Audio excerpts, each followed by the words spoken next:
Hello everybody. Today I'm going to be talking about the 3 categories that all of these celebrities, well-known people fall into, especially particularly in Hollyweird, in their careers. Because we notice that some people end up on drugs and end up dead. Some people end up having these 50-year-long careers. Some people we just never hear about again. And why is that? We're going to be talking about that. And we're going to be talking about that through the framework of the narcissistic family. Now, you might ask, why am I talking about this? You might be like, well, everybody's talking about that right now, and this is like a buzzword, and you're just trying to like ride the wave. Well, no, because let me tell you something that I realized, right? I've been doing a lot of research on narcissism, okay? And it's been very telling. It's very telling, especially when you're not a narcissistic person yourself, but you dealt with narcissistic people. Let me tell you, it's very telling. And you're like, oh, is that why this person does this and that? Anyway, so as I've been looking into that, I did a video and it actually hasn't come out yet, so maybe I'll post it after this one or before this one, where I talk about why Hollyweird is filled with narcissists. And I'll explain it to you in one very short explanation. You're going to understand why I say this, right? Narcissists have a sense of grandiose sense of self, right? And the fact that the way that they, are able to keep up that image, the way they're able to keep up that position is by using people as a fuel source, right? Using them in some way or another, and it's a very one-way relationship. It's a very parasitic relationship where they're the ones who are benefiting, and the person who is being used at the end is always worse off than the narcissist, is worse off than the narcissist, right? Which we see that's like what I talked about, how the music industry's strategy of use, abuse, dispose, that already tells us how this is a thing, right? So that's a thing. At least I believe it's a thing. And so what I want to talk about today is how it's actually interesting that if you look at the way that the celebrities' careers continue, they end up falling into those same 3 categories that you find of a narcissistic family, like the children in a narcissistic family, and that's whether they've got 1 narcissistic parent or 2 narcissistic parents. And I'm looking at the industry executives, the gatekeepers, the Hollyweirdos, the Hollyweird moguls, all these people, the Lou Taylors and people like that. I'm looking at them as like the narcissistic parents, because in a way they're doing the job of a parent. What is a parent supposed to do as far as my understanding of it? Cultivate the child, help them to understand who they are and shape and prepare them to be thrown into the world, into their destiny. That's what I believe parents are supposed to do. I believe that's actually the primary thing that's supposed to be done in childhood, which is also why I've said in other videos that the reason why so many adults are having to do that now in their 20s and everybody wants to do everything later in life is because that is not happening in childhood, while we're still here trying to discuss a whole bunch of other things like them knowing their gender and stuff, when that stuff can work itself out when that person is already living in their destiny and living as an adult. Imagine how nice it would be for all adults to leave home and feel prepared for the world and actually be able to deal with it well, understand where they want to be, who they want to be, what they want to do, right? Imagine that, as opposed to us just trying to get these other stuff. So anyway, without going off on another tangent into that one, let's talk about this. So the 3 categories. So there are 3 categories that you find for children that come from a narcissistic household. You've got the golden child, you've got the scapegoat, and you've got the invisible child. And I believe if you look at it, if those of you who are aware of the narcissists right now and the narcissistic children, you're going to know, like children of narcissists, you're going to know what I'm talking about. Because what happens is, you have the golden child, right? The golden child is like the one who does well and makes everybody look good, right? They does well and they make everybody look good. And so the parent or parents support that child and put everything into that child and probably elevate that child above the other children. We see this across Hollyweird. We see this in so many situations. I believe that within Britney Spears' own family, she was a golden child. And even for the industry, she was, because people really liked her. She's been more successful than a lot of the other people that were famous, who even were famous at the time that she was, right? You know, we've got other people who were treated as golden, who've been treated as golden child. You see this in groups where there might be one person in a group that is praised more than other people in that group, or who gets more, or who's the leader. Another golden child, for example, of Hollyweird would be Beyonce. If you ask me, Beyonce is probably another type of golden child, right? In Hollyweird, where that person does, like I said, very well, helps everybody. They put everything into that person, but it also means that usually that person, that golden child, is having to be put against the other children involved, right? The other children involved. We'll come back to the golden children, because in the next group we're going to talk to as well, which is the scapegoat. Now you have the scapegoat. Now a scapegoat could be somebody, usually is the person who wakes up to what the situation is happening. They wake up to what's going on and they start to call things out. They start to try and move away from this narcissistic fake fantasy land, and they start to call things out. They start to hold people accountable, and narcissistic people don't want that, and they don't like that, just like the industry. Those people get scapegoated. They use the exact same tactic I talked about in my media playlist, which you should check out, about where you discredit that person. So they discredit that person either by showing negative things they've done, either by bringing up things from the past, either by making up lies about them, so that whatever they're saying, whether it's true or not, people don't listen to that person, or that person gets silenced because of what's being said about them, because they're being scapegoated. That's something you see with scapegoats. You see that in Hollyweird. A lot of people who step out and start to talk about the industry or go against the industry, they get scapegoated. They start to they get called, oh, this person's just on drugs, this person's just doing that, this person's just gone off the rails for a reason we don't know. A lot of times what happens with golden children in the narcissistic family model, when they get to a certain point when they're doing better than the parents, and they can now also make decisions for themselves, they tend to become a scapegoat. You know why? Because now that those narcissistic parents can't have control over them anymore, which is exactly like what we see in Hollyweird, which again is perfectly exampled by Britney Spears. When she was in the thing, everybody was all supporting her. She was top this, top that. And then as she got scapegoated, she became silenced, she became discredited. We see that a lot where all this stuff starts to come out. Now we move over to the third category, which is the invisible child. The invisible child, and this child is the one that's just fighting to be seen and fighting to be heard, right? And I think that a lot of celebrities factor into the invisible child, probably because of this, right? And this is going to sound horrific when I say it. Well, not horrific, but kind of harsh. I think a lot of people fall into the invisible child category because they weren't the initial golden child, right? You can see this again. I'm thinking of Destiny's Child as I'm saying this. You can see this like in Destiny's Child. They weren't initially the golden child, but they also weren't necessarily being a scapegoat, as in they weren't going around telling everybody that this is all fugazi, this is fake, this is whatever, right? So they end up just becoming the invisible child, who's like kind of trying to get attention, right? Because in this whole mix where all the attention is going to either praising the golden child, discrediting and destroying the scapegoat, and you're just there in the middle. And that's why I think we see these three different things happen with all these celebrities. They either are the golden child, right, and they stay being the golden child, and thus they have a long 50-year career. And you notice one thing I've noticed about a lot of celebrities that also confirms why I believe this. A lot of them don't actually speak up or speak out about things that go on behind closed doors with other people. Because I've said this before, we hear so much stuff going on in Hollyweird. We hear people come up and say this happened with this producer, this whoever, that's whatever, right?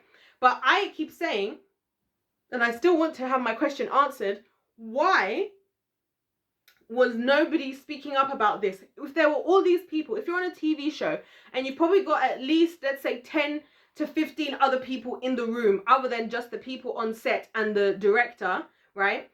Why is nobody speaking up, right? If when you're on, even, or this could be with music videos, this could be in all different, whether this is in meetings, whether this is in training, you know, and stuff like that, rehearsals. Why are people not speaking up? I believe it's because a lot of these golden children, they keep quiet because it can be fun. If you're enjoying being the golden child and it's working for you and you're getting the praise, and a lot of children that come from narcissistic families can become a narcissist themselves. And I think that's how we have some of the narcissists we have today in Hollyweird, where they've like just, they've allowed for themselves to be in this thing and they're enjoying it and they're just riding the wave. And I kind of, not gonna lie, sorry to say it, but I kind of feel Justin Timberlake for me is giving that for me a little bit. And the only reason I say that is because he benefited off of the destruction of both Janet Jackson and Britney Spears. Only really came out and spoke about it when people were calling him up, and had a very long, successful career, right? While Janet Jackson and Britney Spears went through different things. And again, I'm just giving you guys these examples to throw out ideas. I'm not giving definite, like, this is definitely this is definitely that. As I always say in my videos, this is my perspective. The only way we can know what's really going on is I'd have to be there and be actually seeing what's going on. None of us can do that. So this is just me giving you my thoughts, and a way for us to try and understand what the hell is actually going on in this world that we live in, where there's so much being hidden and so much deception taking place. So you have the golden child. Those are the ones who tend to have the long careers. Then you have the scapegoat. And I find with the scapegoat, it's the classic kill, steal, destroy that happens through Satan. You either get destroyed, whether that's your career, your reputation, your mental health. You end up on drugs, alcohol, this and that, right? Steal might be stealing your work. It might be stealing the career you had. They might bring in somebody else to replace you, and make you look like the bad one or whatever, and destroy it, kill, steal, and destroy it. And obviously, killing, just the actual killing of it, like dead. And that's why I think you see a lot of people end up dead before they have the opportunity. A lot of people who were once somewhat of a golden child, for example, Whitney Houston, who I mentioned before, they were somewhat of a golden child. They were somewhat of a this. For example, even Nipsey Hussle is another example of that, right? And then all of a sudden, dead. Just throwing that out there. And then we have the invisible children, and the invisible children are the ones I feel like they're the people that we would class as like D-listers, right? They're in the industry. They're not speaking up enough like a scapegoat or doing provocative enough stuff like to upset the industry that they are being scapegoated. And then maybe they weren't good enough or as butt kissy enough or as talented enough, potentially, because sometimes that might be the case, as the golden child, in order to be the golden child and in order to be there. So they just become invisible, but they still get to live in and amongst all those things. And you might hear of a song from them every now and then or a movie from them every now and then, but they're like the invisible child. So that's how I look at it. I very much believe this is how it works in Hollyweird, particularly because I believe Hollyweird is run by narcissists. I believe they really get a hit and a kick off of using people, feeling the power that they have of like controlling these people, making them feel important and grand. Because let's remember, these people don't have the skills themselves, a lot of them. Like sometimes when I see the people who are making these decisions, I'm like, and who gave you the right? Who gave you the right? At least you see with Michael Jordan, you see like how Michael Jordan became a coach and everything. I'm like, good for you, Michael Jordan, because you are one of the greatest, and him now being a coach is just great and it's wholesome and it's full circle, and you're just like, oh, that's lovely, right? With all of these Hollywood execs, I'm like, and who are you? And what do you do? Can you, and not that they have to be able to sing. I don't think you have to be able to do something well enough to lead it. But it's just interesting that a lot of these people seem to be a lot better business people than they actually are,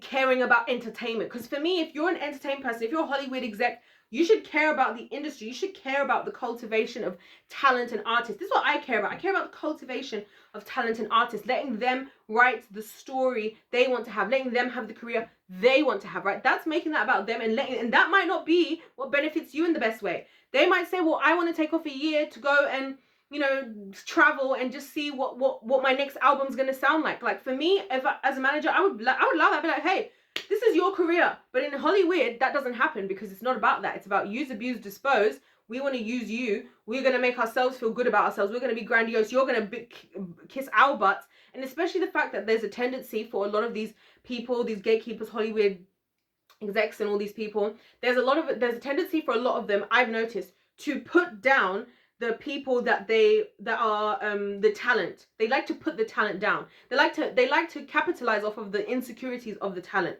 And that's why you find, this is why when sometimes the people are like, oh my gosh, I can't believe, you know, there's this whole thing where people are like, oh my gosh, if somebody is beautiful, they should know they're beautiful. Maybe not. Maybe they've really been around people that have beaten them up so much and have pointed certain things out so much to them that it's actually broken their spirits, and they cannot see themselves the way you see them or the way that they actually look.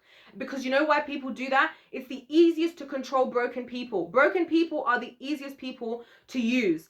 The people that are hard to use are people that are together, people that are whole. Because when they are whole, they know, you start telling them that, by the way, oh yeah, you need to get this done. You need to get your cheeks, whatever. Like, let's say for me, who's got big cheeks, they might tell me, oh, you need to get your cheeks done so you can look more European, right? I can be like, this is how the Lord made me, and the Lord makes no mistakes, and the word of God says I am fearfully and wonderfully made. You feel me? They're not going to want to work with somebody like me, because I'm going to be like, nope. But instead, if you're insecure about stuff, it's going to be like, oh my gosh, yeah, you're right. I probably have to change that. What else do I have to change? Do I have to change everything? Yeah, and I probably don't even know what songs I need to do. So should you just tell me the songs and you just write my album for me, which is what happens with a lot of them. A lot of them don't write their own music. You just write my album for me, and then I'll just do what you say, and then that's how we'll do it, and that's how be successful, because only you know, and because you've had all these successful people before, it must be you. It can't be because you probably just did the same thing you're doing with me with them and broke them down and used and abused and disposed them, that it worked for you and that they were successful. It's obviously because you know what's best, not because you're using people. That's what I think is happening. That is what I think is happening. And that's why there are certain people, and have you noticed that, for me anyway, the golden children, the golden children tend to be the ones who, when they've sold the devil, let's say all of these people in these three categories have all sold their soul to the devil, right? Which you guys can watch it, but if you want to know what that's all about, I made a whole playlist for selling your soul to the devil now, so you can go and check that out, okay? Let's say they all do. I feel like some of the golden children, they sold their soul to the devil, maybe knowingly or unknowingly, because here's the other thing, guys, I want to just throw this out there, which is going to upset some people. as far as God is concerned, I truly believe that the authority and the responsibility for the child on a spiritual level is with the parents.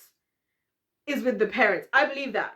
Until, I would say, marriage, because that's the only time in the Bible where the Bible actually talks about a man or a woman then moving on to look after themselves. There is nowhere in the Bible where it talks about at 18 you become whatever. And that's why you find a lot of people at 18, they're wasting like about 6 years just doing whatever to then realize they shouldn't have done half the majority of the stuff that they just did, and now they've got to find themselves, and now by about 35 they've got themselves together. Now maybe they're thinking about marriage and they still don't want to have children for about another 10 years, right? So that's what I think happened. So a lot of these children, the fact that they were handed over to Satan at that age, I don't believe it's on there. I don't believe it's on them. I don't believe the responsibility is on them that they got in there. Of course, is it on them to get out? Absolutely. Absolutely, it's on them to get out. It's on all of us. At a certain point in our lives, we've all got to take accountability for our own lives, you know, as that's part of being an adult, right? You take accountability for your own life, for your own self, for your own decisions. And that's why, you know, for a lot of them, they need to hop out of that deal, which I talked about in another video. But I think for a lot of them, when they got into it, that's what was happening. And maybe they were a golden child. And then they started to realize what this whole situation was. They didn't want to be a part of this. Maybe they started to form a relationship with God, which you also see that as a consistency of a lot of people trying to step away from the industry. I don't know if you guys have noticed that, but I have. Anyway, and then they start to separate, and then usually at that point they become a scapegoat. Now the ones who don't mind staying in all that, and they're like, you know what, I'm going to continue because I'm loving this money, power and fame, let's just continue on with this contract with Satan, let's just do whatever he says. Those are the ones who go further. Those are the ones who have the longer careers. And I believe this is also why we see separation in groups, because I think sometimes in groups you cannot predict how each of them is going to react when they get into this. It might be all fun and games when you're all singing in your mum's kitchen and you guys used to do talent shows, or you guys used to do a sing in church, whatever. It's another thing when you now are in Hollyweird and you're in front of execs and you're being asked to do certain things, right? And you have to now be challenged on whether you want to do that stuff. And I think that's what also contributes to why a lot of groups split apart, end up splitting, because some of them are happy, okay with the industry, they're okay to do what it takes in order to maintain the money, power, and the fame. Some of them care more about their morals and like, look, I got into music because I wanted to do it for myself. I wanted to create the career. I love to sing. I want to share my gifts. I want to, you know, support my fans. I want to whatever. This is the career I want to have. And if I can't have it over there, I'd rather take my chances outside, which of course a lot of the time causes a lot of backlash on those people because the industry doesn't want that. And I talk about this in my other video where I talk about humiliation rituals, and I say why that Satan uses humiliation rituals, because it keeps people in, right? Because then he's always got stuff to throw out on people, and you have the likes of James Spears and people like that, and all these other people. I believe Kris Jenner's another one who talks to the paparazzi and lets them know this is where we're going to be, this is where we're going to this, in order to create these stories to control the narrative of what essentially the people who have the real power, the fans, think of people. So then they use their people power, their fandom power as such, as far as the narrative is being delivered. So for example, you might say, how is that possible? If you support somebody, right? Let's say you support Dua Lipa, right? You support Dua Lipa and then you go to every single one of Dua Lipa's concerts, right? Even you on your minimum wage, whatever. And this is what they do. They know that people can't really afford this stuff and they still make these crazy prices because all they want you to do is waste your money on them, which also helps you to never, you know, get yourself to a place where you can have more money, which also helps them because you're always going to need to work for them. But anyway, so you buy every single concert ticket to go to see Dua Lipa, right? And then let's say Dua Lipa decides she wants to step away from the machine and step away from Hollyweird. If they now start talking to paparazzi and people about, oh, Dua Lipa did this and that to tell the story, you might be like, oh, well, I'm going to start selling my tickets. You might stop buying tickets to go see Dua Lipa. You might stop streaming her music. You might also then stop buying her CDs. You might also not do this and that. And then very quickly, she will start to lose money. She will start to lose fandom. She might get cancelled. She might start to lose followers. All of this is going to be hits at all her different streams of income and all her different ways that she succeeds and she's successful in her career.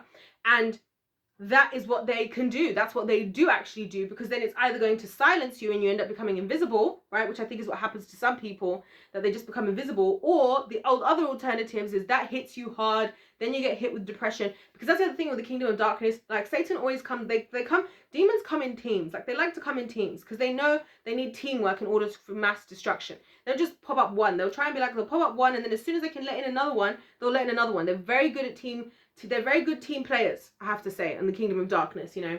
So That's why I feel like in this whole thing, you've got the people who are okay with it and they stick with it. You've got the people who decide that this isn't it for me, and it's either that they're upset with the industry and they just want to be far from the industry. I think Jeanette McCurdy is another example of that in some kind of a way, because she was on iCarly. She decided she wanted to step away from acting altogether, which good for her, because I feel like she preserved her mental health.